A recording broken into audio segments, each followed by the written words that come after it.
You ever have one of those days where you think, okay, life can't possibly get any crazier, and then it does? That was me, the day the HOA president actually ripped my 2-week-old son right out of my wife's arms, yelling, "Babies don't belong here. I swear you can't make this stuff up." She had no clue whose kid she'd just grabbed. Because what happened next, it didn't just ruin her afternoon, it blew up her whole world. It all started on a Tuesday right around 2:15 in the afternoon. I'd just crawled into bed after working the graveyard shift, man. I was wiped. But the second my head hit the pillow, that fire alarm started blaring like a banshee. The sound cut through the quiet so hard it felt like my skull was splitting.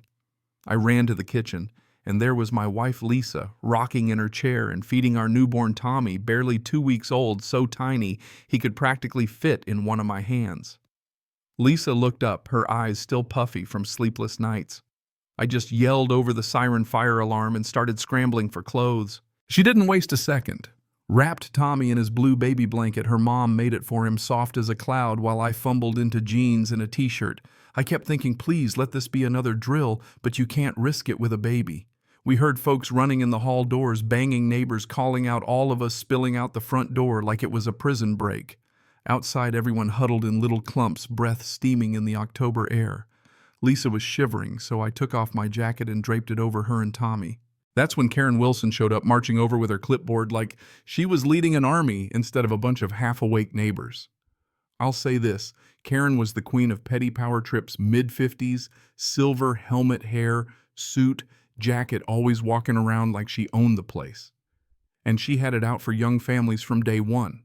Complained about Tommy's stroller in the hall, filed a noise complaint the first time he cried, glared at Lisa for hanging baby clothes to dry. You know the type. Karen zeroed in on us, barking, "You can't bring that baby out during an evacuation." Lisa looked at her like she'd grown a second head. "He's our son," she said, holding him tighter. But Karen just jabbed her clipboard in our faces. "Babies don't count in fire drills. Non-walkers stay in their units. Take him back upstairs now." I stepped in, trying to keep my cool. "We're not leaving a newborn alone in a fire." Her face went redder than a stop sign.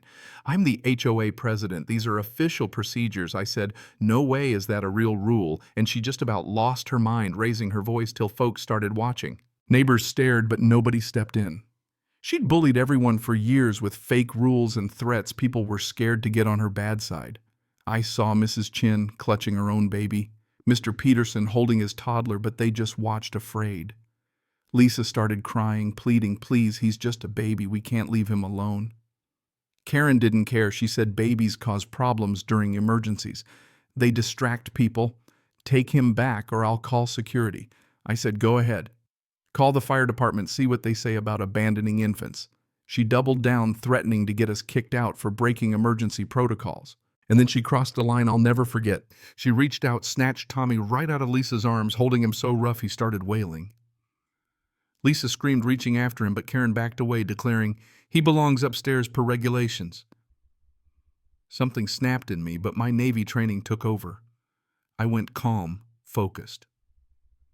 "Ma'am," I said, using that voice you save for when things get dangerous, "give me my son. Now." For the first time, Karen hesitated just a flicker, but she held on, ranting about her authority. "I'm calling the police," she yelled. "Good idea," I said. "You just kidnapped a baby in front of witnesses." People started filming. Some called 911. Karen's bluster faded as she realized things weren't going her way. "I have authority here," she insisted, but nobody was buying it. Lisa sobbed, begging for Tommy back. I stepped forward fast, but controlled years of muscle memory. In one move, I got Tommy out of her arms, handed him to Lisa, then gently but firmly moved Karen out of the way. Whole thing took maybe 2 seconds. Karen just stood there shell-shocked. "You can't do that," she sputtered. "That's assault." "What you did was kidnapping." I shot back and people around us started nodding. Then the real twist. Actual fire trucks rolled up, sirens blaring. Turns out there really was a fire, small one, but still. Firefighters spilled out. The chief, a tough, no-nonsense guy named Martinez, asked what happened. I gave him the rundown. Neighbors chiming in. Mrs. Rodriguez said Karen grabbed the baby. Mr. Peterson said she told us to leave Tommy upstairs. Mrs. Chin said Karen held him too rough.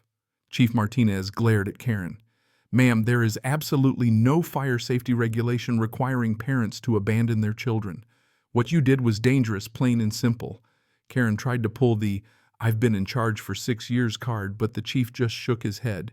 In 30 years, I've never heard anything so ridiculous. I pulled out my military ID, introduced myself, and explained my training.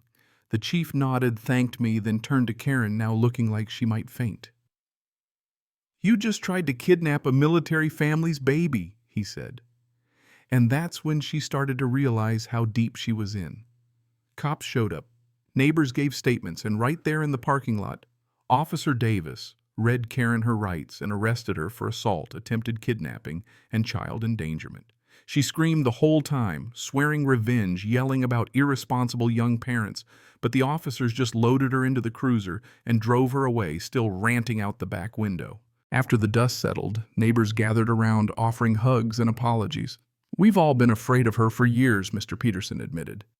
"But you did the right thing." The fire chief told Lisa she was a great mom, told me I handled things perfectly.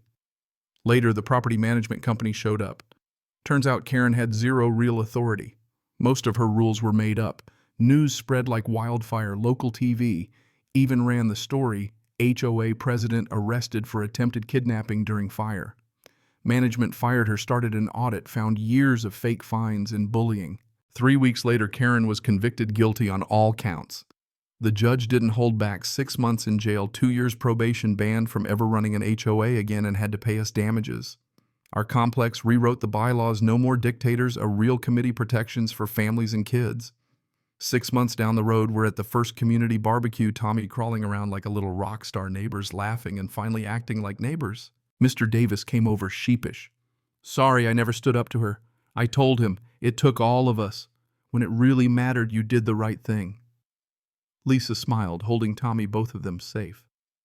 Later, she asked if I ever thought about what might have happened if I hadn't been there. I said, "She never would have gotten away with it, not with you there. You're stronger than you know." As we walked by the spot where everything happened, I realized Karen's cruelty forced all of us to finally say enough is enough. Now nobody's scared to speak up. Tommy gets to grow up somewhere safe, surrounded by folks who've got each other's backs. So yeah, Karen tried to use fake power to terrorize a new family, but all she did was bring us together and show us what real strength actually looks like.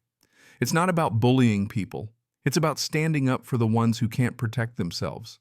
And sometimes the thing that was supposed to break you just builds something better instead. What would you have done if you were in my shoes? Drop your thoughts below. Who was right? Who was wrong? And what would justice look like to you? Let's hear it. These stories belong to all of us.